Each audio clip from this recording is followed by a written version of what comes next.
welcome to My Mentor. This is a platform that seeks to provide world-class mentoring content by leveraging on the skills, experiences, wisdom, and knowledge of established professionals, leaders, business people, and entrepreneurs. We seek to inspire, empower, and challenge professionals and individuals to reach the next level in their professional, business, and career leadership journeys. Welcome to the next level. Gcina, thank you so much for taking the time. I'm really thrilled that you're here to talk about, your successes and your career progression. You obviously grew up in Queenstown. We just studied there. I grew up in the Eastern Cape. Okay. Tata, that's where your home is. Yeah. But I studied, my high school was in Queenstown. Okay. Queenstown's boys' college was called. Yes, I went to an all-boys school. Don't you feel you missed out by going to a boys' school versus a combined school? No, fortunately enough, the girls' school was just across the road. Okay. So it wasn't that bad. Is it?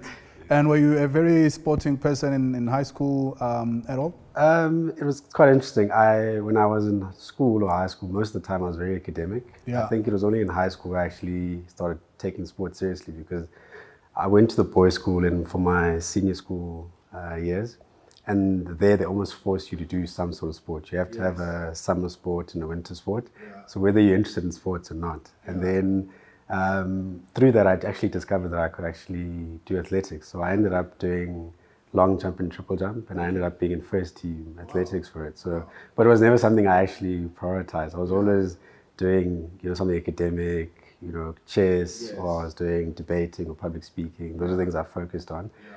But I think for me, it just reminded myself that you always have to test yourself to find out, what gifts and talents you have. Yeah. So it was a great experience. You're a qualified actuary? Yes, I am. Talk to us about, at what point did you realize you wanted to be an actuary? Yeah, so academics has been important because both my parents are educators. Yes.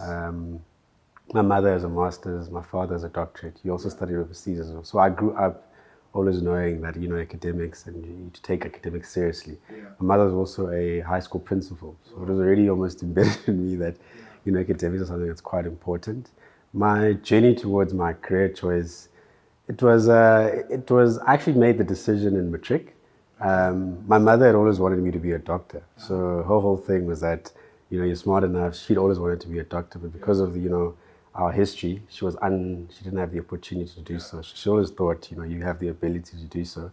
But as a child, I was very sickly. So I spent a lot of time in and out of hospitals, and I was just put off. I was like, if this is the career I'm going to have, it's not what I want to do. So I always knew that I'd probably end up in financial services. Yeah. When I was in high school, my favorite subjects actually leaned towards that as well. So I enjoyed maths, I enjoyed business economics, I enjoyed accounting. Yeah. I felt those subjects came more naturally to me than biology and the sciences. So I always knew I would end up in that area. Yeah. And then in my matric year, my Dutch scholar, the guy was doing very well, getting A's for everything. Yes. He used to help me with maths, and we used to work together and study together. And he was always talking about actual science, and now he was going to get a bursary and wants to qualify as an actuary.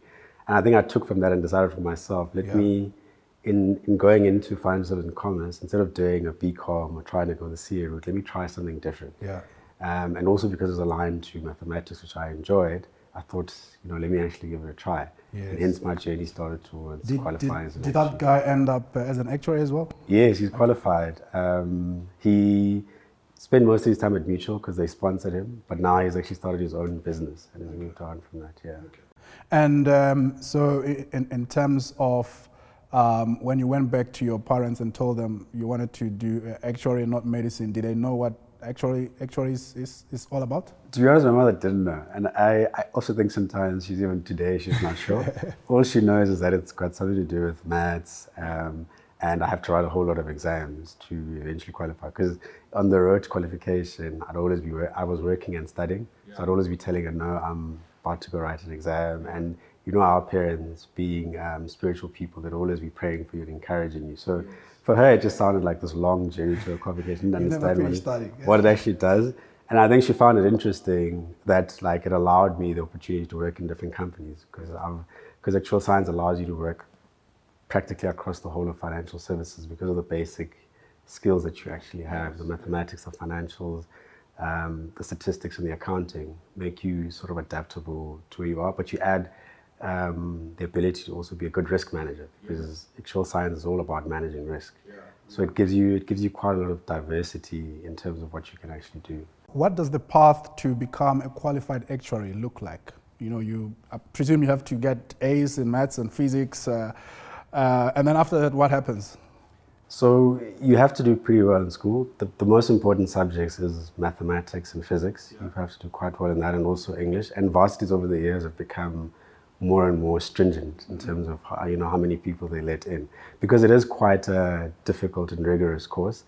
Then you go into varsity, and then you can either do a 3-year or 4-year degree, and through that you must be able to be writing some of the professional exams. So there's about 15 to 16 actual professional exams you need to write to qualify. Exams. This is after you leave varsity. No. So varsities give you about the first 11 or 12, right? So if you do really well, you can actually get most of it done while you're in varsity, and then you have to finish the rest while you're actually working. So when you start working, if you find a job with a company that sponsors actual students, they'll pay for your studies and give you the study leave, and they'll also recognize you when you actually pass the exam. And then you write the exams. Once you finish the 15 exams, if you've got enough years of experience, you then qualify to be an actuary. So when someone leaves varsity and they write the remainder of those exams, how long is that period? It varies. It depends how well you did in varsity and how many you were to get. I think the average is between 5 to 10 years, depending on how many you got. I mean, if you came out of varsity and got everything, you can probably qualify within a year or two of coming out of varsity. But most people, don't actually end up. Most people will get 3 or 4 of the exams and have to write the exams once they start working. But it's also good. I think what I found is that when you start working, a lot of the stuff that you're actually studying becomes more real to you, and then you actually enjoy the study more. Whereas when I was in varsity, it all felt like very theoretical and all very abstract. And would you say you enjoyed studying actually in varsity, or was it you wanted to qualify, then you had to go through this path? Was it something enjoyable for you? Look, it was a difficult course, but I did enjoy it because I think of the skills that you learn, the ability to analyze things and the ability to think differently. So as an actual person, you always have to be mindful of different outcomes that could come. So you're always thinking strategically, and you're also thinking analytically, and trying to break down all the information that you're getting into an answer that actually solves a problem. So it was challenging in the sense that you were always trying to solve problems using what I enjoyed, which was mathematics and statistics at the time. But it is a challenging course. It is one that takes, I think, a lot of time and effort to actually get through the exams. And I believe you've got to have an enjoyment for that kind of stuff, but you've also got to see like the broader or the tied in with whatever purpose you have in terms of your career and your ambition. For me, what I discovered after completing it is that it gave me a multitude of skills that can be applied to a variety of things, and also gave me the opportunity to work in a variety of different industries, because the way in which actuaries are trained to think is quite beneficial to a variety of things. And so people I've spoken to who either have attempted studying actuary or are qualified or want to study, the topic around money comes into play. Given that it's said that actuaries actually earn a lot of money. Did that have any role to play in your decision making, whether to become an actuary or a doctor or a CA or something else?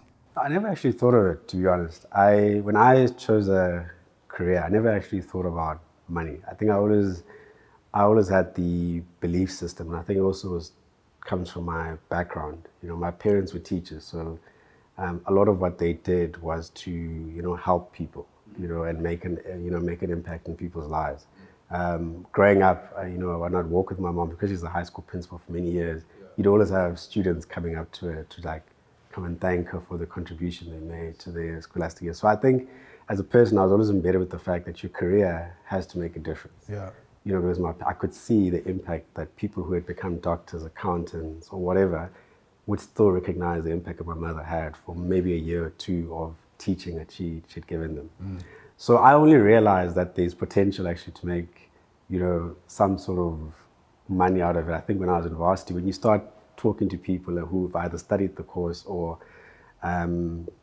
other people who know of people who've worked in the industry. So it was never a driving or motivating factor for me. I've always believed that you've got to do something that you feel has a purpose behind it, and then the rewards and everything else will follow. Yeah. I just happened to choose this because I always knew I was going to be in financial services, and I wanted to do something that was felt distinct or unique. Yeah. And I was inspired by that, and the fact that it would give me opportunity to do a variety of different things. Yeah. And it also lined up for my purpose of one day, you know, because my overall purpose one day is to assist and to assist sort of startups and businesses that are up and coming, especially you know, small SMEs to really become big businesses. Mm-hmm. So I've always wanted to acquire the skills and the experience to one day help me, you know, either have a, you know, what you call a venture capital fund that you can invest in businesses to get them, you know, to get them to the next phase. Yeah. I think in South Africa we've got a lot of great ideas, a lot of homegrown great ideas, but we don't have, I think, the structure to support, you know, businesses that are up and coming. And you need people who are, I guess, have a variety and the skills and the time to actually help and involve themselves there. Because that would probably what would drive, I guess, the economic growth of our country. You said earlier on, one of the things you like about the discipline is it's multifaceted and touches across, call it the whole value chain of the financial services industry. But if you had to simplify it for someone who's watching and doesn't know what an actuary does, or maybe wants to study it, what would you say in simplistic terms an actuary does? So an actuary in simplistic terms is a manager of risk. Okay. I think the most simplest way is the insurance example. So a lot of the work that we do, for example, an insurer, when they insure someone, right, assumes the risk that if something happens to you, they'll be able to, you know, give you a payout that will help your family at that time. Yes. But now the question that arises, you know, how much must you pay every month, because we don't know how long or when that unfortunate event could actually happen.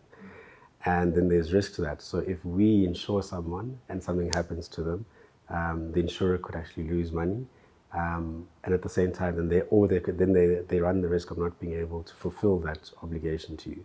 So actuary is actually what sits in the middle between, you know, doing the work to ensure that the insurer is pricing adequately for the risk that it is assuming, and is always in a position to deliver on its obligation to you. So we need to be long-term thinkers and people who have the ability then to, I think, proactively and continuously manage the risk that financial organizations face. Yeah. And that means a balance between how you price for risk, how you manage that risk, and how you make sure that you always have adequate capital. So to put it in simplistically, we manage risk for financial services organizations, because this can be applied to insurance businesses, to banks.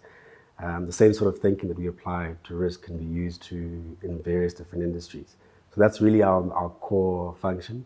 But why it is such a broad discipline is that it encompasses economics, accounting, mathematical statistics, and a lot of the methodologies that are used to quantify and measure and manage risk use those techniques and uses a balance of those things.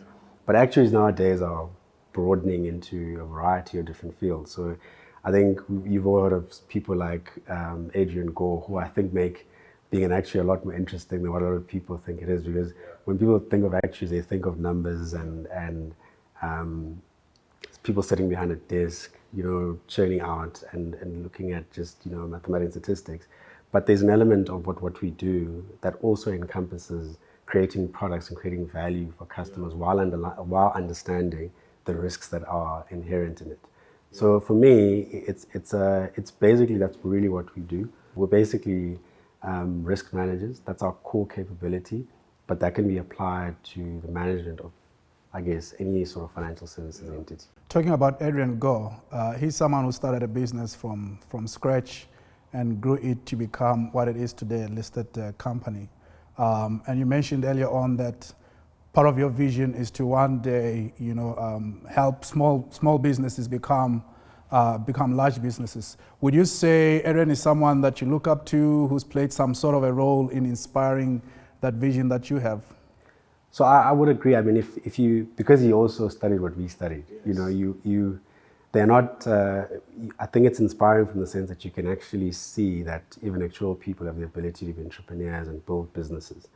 I think what he inspires is the ability to think out of the box and to actually back your ideas. Because if you know his story as well, you realize that the initial people he went to start off his business didn't believe in it, and he had to leave that organization, start another one. So I think for me, it's the sense of it's always inspirational to see someone who's, showing you that, you could have a discipline that you've learned that allows you to do things, but you can take what you've got and use it to, achieve whatever your purpose is in life. And his purpose was to make people healthier. Yeah. I think the inspiration for me is to have a resounding purpose, and then that, I think, you can align everything that you're doing in terms of your personal ambitions, your effort, and everything that you're doing to help you achieve it. And that's what he did. Yeah. He became an actuary. He looked at the medical schemes and life insurance industry and said, this could be done better. But he used his understanding and his learnings and his discipline as being an actuary to understand it, and then said, let's innovate this thing. Let's make it really make an impact in people's lives. And I think that's inspiring. It ties in with my passion because at the core of it, I believe that we have to, in our economy, we have to promote, small and up and coming businesses. I think in terms of the unemployment challenge that we have, it's something that we really need to look at. And, for me, coming from the discipline I have, the strength that I believe that you have is the ability to use my skills to apply it to a variety of different businesses. So if someone comes to me today with a marketing business or a shop or a retail business, I must be able to apply myself and see how I can help them become better at that. And that's really my goal. That's what gets me up in the morning to take on the challenges that I do at work. And that's why I like my career as well has been very diverse. I've worked in different industries and tried different roles. And in all of those things, I'm always trying to gather the skills that I know will eventually help me be there. I want to come back to that, that career progression you just referred to now. But let's go back to your varsity days. So you get to Wits. Why did you choose Wits and not UCT? Interesting enough, I applied to both varsities. So Wits and UCT both accepted me. The only thing was that UCT has this, they call it like a Bachelor of Business Science, which is usually, it's a standard 4 years. You don't actually have a choice. But then, because my marks didn't meet the automatic qualification for UCT, UCT wanted me to do an additional year. So it would have meant that before I graduated, I had to be at varsity for 5 years. And being at the time, my mother was the only person who was supporting me. And Wits had actually offered me, as a minimum, I could do a Bachelor of Science over 3 years. So when I sat there, I said to myself, I have the option, to let my mother pay for, school fees for 5 years, or I can do it for 3 years, and then I can either go and work. And if I want to go back to varsity, I can self-fund. So really the decision for me was based on, just trying to get into varsity. Because my mother at the time is a single parent. My father passed on when I was young. So I made the decision that let me rather go to Wits and do my degree in the shortest amount of time. Because my mother was funding me at the time. And, as fate would have it, I ended up getting a bursary after my first year, having studied at Wits. So it actually worked out. And I ended up then doing my honors as well because I was on a bursary. Whereas my initial intention was just to do my 3 undergrad and then go work. So just also relieve the pressure of my mother. Obviously, having gone to UCT, I'm quite biased, but if money was in the issue, would you have gone to UCT? I would have probably gone to UCT. I think I liked the Cape Town and that sort of thing. But I guess that's how things have worked out for me. Okay. So now you're at Wits, you meet all these other bright young people. I presume at school you were a top student or one of the top students, and now you get into a class full of other top students. How did that affect how you viewed yourself, being in a class with people who could potentially be smarter than you?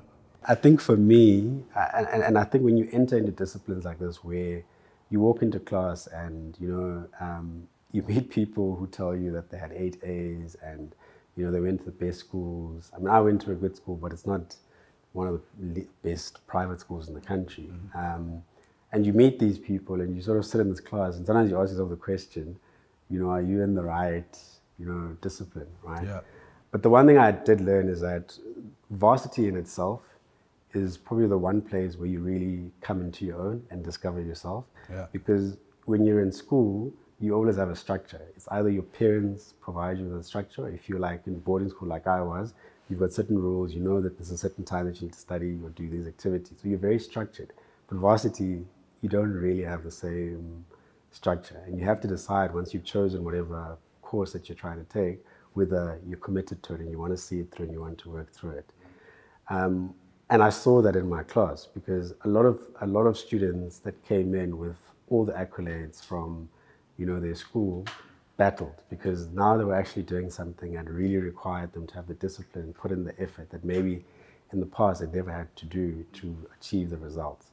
I came in obviously looking at everyone and say I haven't performed that much. So from day one I already knew if I want to see this thing through, and I want to make sure it's a success of it, I was always going to have to apply myself and work hard. Yeah. So I sort of came in, I think, with that attitude. And also, I think it's also important to understand where you come from in life. So when I got into varsity, because I knew my mother was the single person funding me, for me to finish my degree in record time was almost a non-negotiable for me. So I always knew that whatever the challenge was going to be, I'd have to work hard to ensure that I don't miss that. Yeah. And that purpose always helped to drive me because I knew where I was coming from and what I didn't want, what I wanted to achieve out of it. So I think if you don't have those things, I saw a lot of very gifted people who I even think are smarter, even more intelligent than me, fall away or either go and choose and do different things. And in actual science, your class starts out 200 people and it dwindles very quickly to 50 people because it really takes a lot of your determination and rigor to actually see it through. Yeah. And I think for me the biggest learning was just that. I think that was the one time in my life I think I built the ability to be resilient and to see through and work through challenges and just to back myself to do it because you know that you've given yourself no option. You've told yourself that this is what I need to do, this is what I need to achieve. If other smarter or more sharper people seem to be falling away, that is not your circumstance. You need to understand your purpose and believe in yourself and be clear about what you're trying to achieve. And that's actually what happened for me. So it actually took me a while to actually realize when I was in varsity that I was actually doing well. A lot of the time I was very stressed thinking, geez, how am I going to get through this? Because I mean, my first semester at varsity, I think I was failing like more than half of the courses I was doing. So it was a bit of like a culture shock for me. And how did you come out of that? So it's what I'm trying to say is that you be very clear about why you're there. For me it was like I went to varsity and I thought I was applying myself. I was going to class, I was doing the tutorials and doing everything. And when you realize that it's actually not enough. And the question you have to ask yourself is, how committed are you to seeing out what your goal was? And then I sort of made the decision for myself after that first quarter that look, clearly the requirement is higher than what you expected. And it's only up to you to change that. And I just, knuckled down and just focused and studied and just put in the effort and I just believe that, if I apply myself consistently enough, the results will start coming. And that's exactly what happened for me, is that I just learned the discipline and the desire to ensure that I complete this degree with no issues was really what drove me. Yeah. And fortunately enough, once I got the bursary, and then you want to make sure you keep the bursary, it then spurred me on to achieve it. Yeah. But also along the way, I think when you start you're doing it, it's just the qualification that you're doing and trying to complete it. And then when you go out and you meet friends and people that you engage with, and you tell them that you're studying it, and people are just like, you take into account, our history as a country. Yeah. There are not many people, who are in this profession at that time when I was studying. Yeah. Because I started studying in 2001. When in our class, we were the minority. So to meet people and actually realize that to some people, you're actually a form of an inspiration because you're doing something other people don't understand or have heard is extremely difficult. And then you almost carry the desire to ensure that you complete it so that people can be further inspired by what you're doing. So the lady who actually started our bursary program, we were the first graduates from a program.